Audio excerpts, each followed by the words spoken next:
Alors, j'écoutais ce matin, comme je le fais pour quelques minutes en sculpture, et on disait que, évidemment, le fait que les femmes se soient mises à voter est un point important. Ça s'est produit à partir de 1944, en 1946 en réalité, en France, lorsqu'on a eu les premières élections avec la nouvelle constitution, celle de la 4ème République.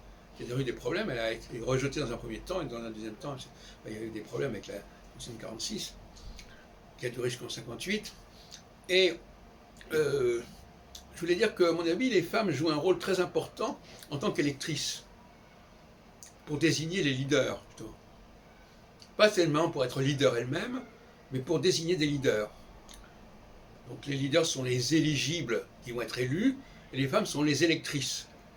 Il n'y a pas forcément que les femmes, mais je veux dire qu'elles ont probablement, elles sentent le leader, parce que finalement, souvent, un leader, il a un certain charisme auprès des femmes, donc ça correspond assez bien, cette situation. Et puis ça correspond à une division du travail. D'un côté les électrices, côté les élus et les éligibles.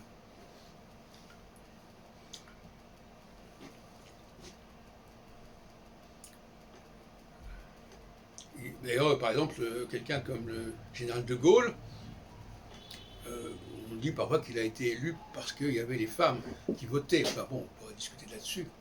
Mais ce changement, il faut bien comprendre que le suffrage universel, inclusivement des femmes, n'existait absolument pas sous la 13e République.